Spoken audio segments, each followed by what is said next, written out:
lots of gigs with them, and we go. If they're in the same town as us, they come to our shows, we go to their shows, they're great.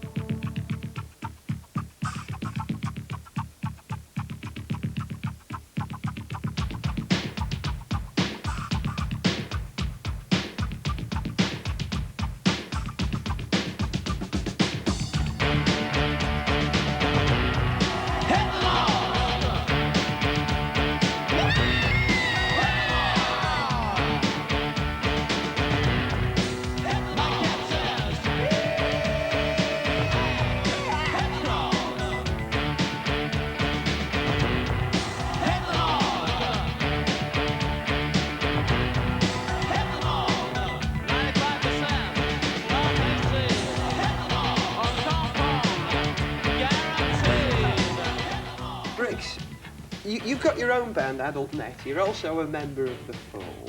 How do you find time for both? Well, you have to plan really carefully and plan well in advance. How does that manifest itself, Mark?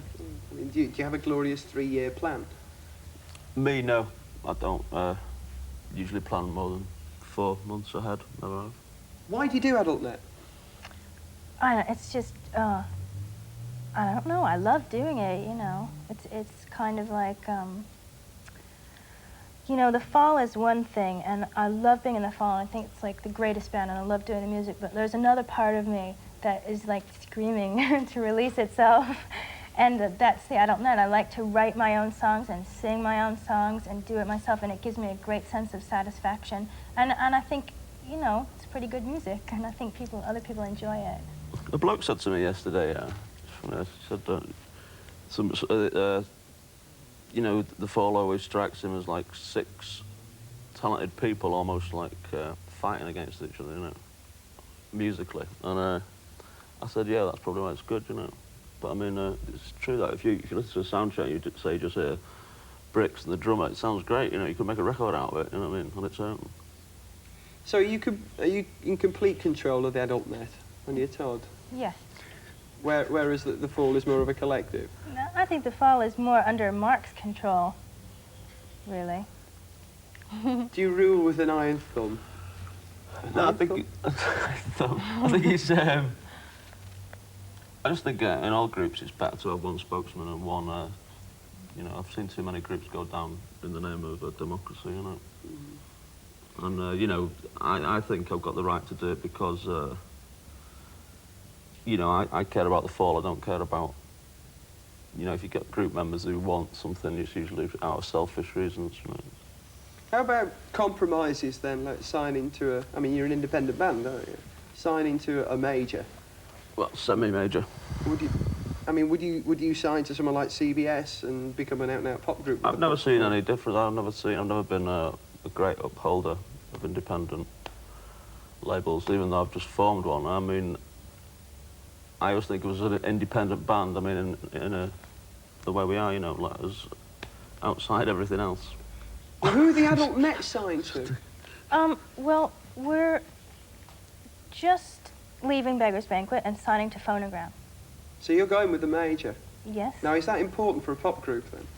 I think for me it is, because obviously to compete in the market that I want to compete in, I need to have a lot of money behind me, you know, helping me to get a good producer and make a great record, you know, pay for all the things the band has to be paid for. I mean, I have no money. And to make, you know, a video and to promote the records properly. You shouldn't have to apologise, anyway. I mean, but... No, I think it's good to be separate. I always try and keep the two things separate. You know, being on the same label was a bit difficult, I thought.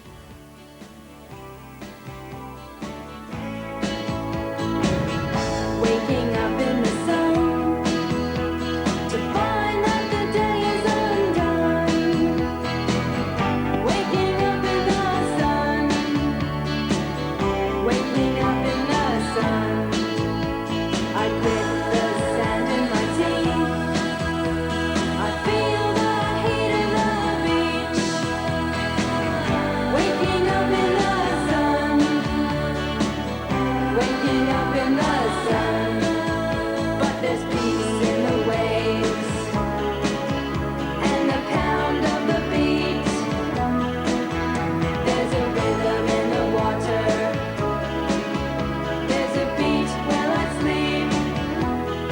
interesting hearing Brix talk about markets, competition and promotion. I mean, do the same things apply to the fall, though? You're saying he shouldn't have to apologise for it? Well, we've never actually needed it because we've got, you know, a hardcore sort of, we've got, you know, decent followers who've sort of stuck by us, like, you know, 7, 8 years. And in a lot of ways, you know, it makes some companies very lax we've been with. I mean, the one we're at the moment is okay by me, you know. Might not be the case in a year. Could well be the case. You know. But don't you want to make the Fall a big band? Don't you want to be successful? Well, we got in the top 40 by sheer sales, you know. I'm quite proud of that, you know. And the album's in the top 20. So, What was the biggest hit you've ever had, Victoria? Ghost. Ghost in My House. Oh, yeah. Yeah, of course. Now, that was someone else's song. That was so quite a surprise. Decline. That was quite a surprise. Why did he choose to do that? Or Which did he one? choose Ghost in My House? I just liked it from youth club days, really. I always liked Hard Dean Ted a lot. And, but it's funny because Brix was talking about covering it, actually, and I said, no, we've got to do it.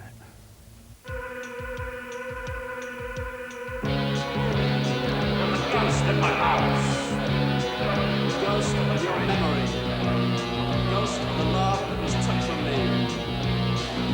For our love used to be only shadows of the past, I see. Times can't seem to erase the vision of your smiling face.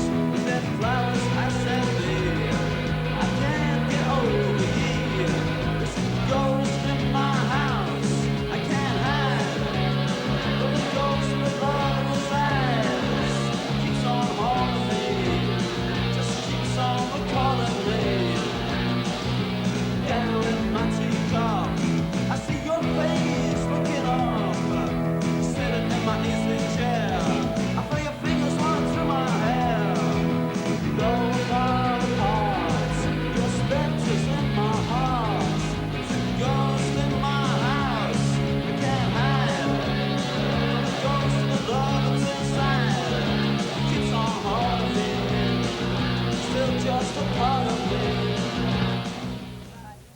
Now, you said earlier that you'd formed your own independent label.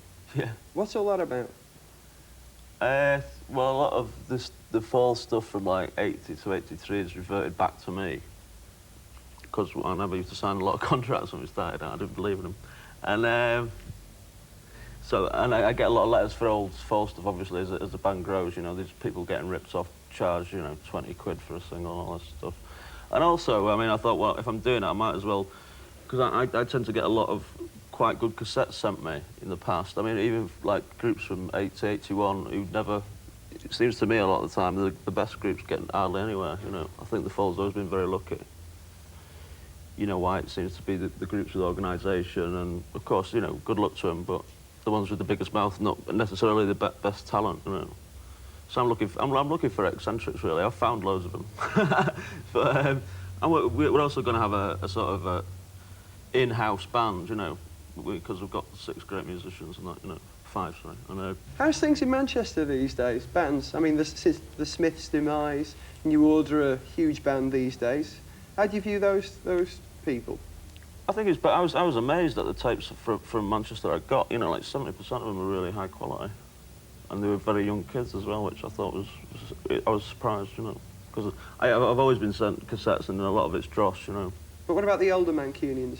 I mean, what do you think of Morrissey? I think that was now? a myth. I think the myth is becoming true now, I think. I like to think that anyway. Brix, are you a Smiths fan? I mean, you work with ex-Smiths, don't you, with the adult Yeah, net? that's true. Well, I think There Is a Light That Never Goes Out, or whatever that song is called, is brilliant. And How Soon Is Now is brilliant. I think, yeah, I like the Smiths. I love New Order. I was a huge Joy Division fan as a teenager. Wild about them. How about New Order then now, Mark? Were you a Joy Division fan? No, we were sort of going at the same time, you know.